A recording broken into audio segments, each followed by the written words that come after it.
I'm Frank Buckles, North Langley Director of the Greater Langley Chamber of Commerce. We're doing a series of candidate videos with candidates in the two Langley ridings, Silverdale, Langley City, Langley Aldergrove. And with me is Kaija Farstad, who is the Green Party candidate in Langley Aldergrove. Welcome, Kaija. Thank you. Tell us a little bit about yourself and why you decided to run for the Green Party in this election. Okay, my name is Kaija. I am a single parent. I've got 2 teenage boys. I've done everything in my own life that I can do to try to reduce the impact that we're having on people in other countries or even in our own country. And I got to the point where I thought it was a lot better to work really hard towards solutions rather than trying to deny that there are problems or just pretending that everything's okay. We're really fortunate to live in Canada because it has the very fewest effects that we're seeing from climate change, and we are still seeing them. So I wanted to make it easier for regular people to make the changes that they want to make in their lives anyway. That's why I decided to run for the Green Party. Very good. So we're asking a few questions of the candidates. We're a business organization. We represent a lot of small businesses. The majority of our members are small businesses, and taxation is a big issue for them, both at the provincial and federal level. And there was some proposed changes in small business tax, which the federal government modified after a lot of opposition, including from this chamber and many other business groups. Do you feel small business taxation is fair? Is there something the Green Party would do to make it better? And what is the role of small business in society? Okay, that's a great question. And I was just reading an article this morning about a country that because they've decided to support their small farmers so much, they're almost 100% independent in their food production for all of their food needs. So the Green Party does have a platform about small businesses, and they do agree that small businesses should be encouraged, that small businesses are enormous helps to the community and wonderful community partners. So yes, the Green Party absolutely wants to encourage small business, make it easier for people to run small businesses, and be that vital part of the community that they want to be. Okay, next question is about housing. In Greater Vancouver, Metro Vancouver, the Fraser Valley, housing is a serious challenge for a lot of people. The rents have gone up substantially. It's hard to find a place to rent. There's not a lot of nonprofit or senior housing available, and buying a house is very challenging.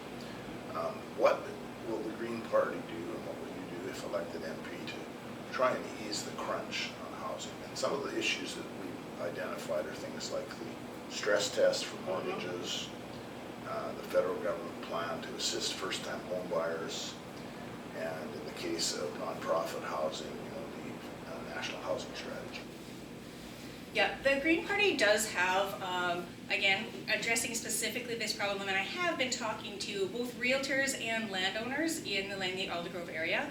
The stress test does seem to be the biggest thing that is a concern, that people's property values are going down, that the ALR restrictions are really difficult for them. Obviously, I'm in favor of the ALR. In fact, my grandfather was instrumental in creating it. So it's not that. It's definitely about money, and I am right there with everybody else. I have 2 dogs. I have 2 teenage sons, and it was really hard to find a place to live. My older son is an elite hockey player, so we rent. I don't own a place as a single parent working as a teacher librarian. And actually, the 3 of us are in a 1-bedroom basement suite with people who do welcome our dogs. We do, if you look on www.greenparty.ca, you can find the vision, and there's pictures, and you can click directly on the sustainable communities and smart communities so that people don't have to travel as far to get to work, and so that people feel like they're really living in communities and that they have a place to live that's comfortable for them and their family. Well, that segues nicely into my third question, which is transportation.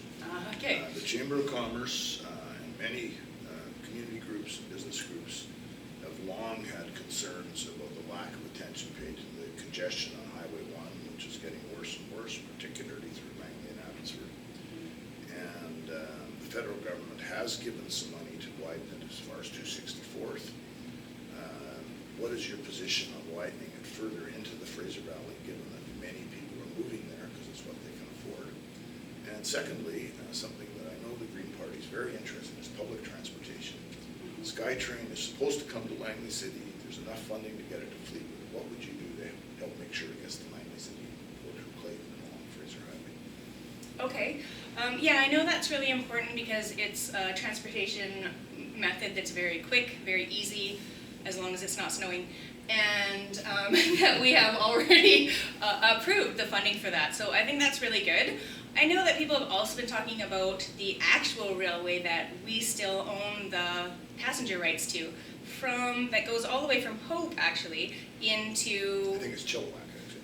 Chilliwack? Okay, I think an Chilliwack, earlier so proposal was the talking about interurban Hope. Okay. railway is what you're Okay, Yeah. yeah. Yes, that would go from Chilliwack to Scott Road Station is where it would stop. And it has been costed at $1.2 billion.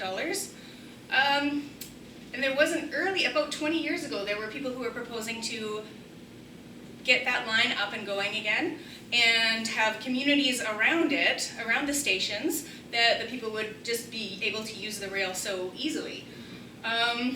The SkyTrain for 19 kilometers is over $3 billion, and this one for 99 kilometers is just over $1 billion. I don't think they're mutually exclusive, but I know that the Green Party's position, and I do agree with it, is to use some of those lines that we haven't been using that are still there. They're ready to go.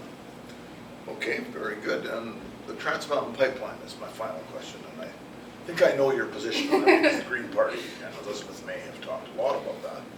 So what is your position on that? Do you support the twinning? And if you want to just explain it a little bit, please do so. Okay. Yeah, the Green Party's position is no new pipelines, but also that we should use and develop our resources that we have instead of sending them away to be refined and then buying them back later at a higher price. So no to twinning the pipeline, creating more pipelines, but yes to not immediately stopping our entire production, Right. but to move away from importing foreign oil and towards using Canadian resources. Okay, well, thank you very much. Okay, thank you. Thank you.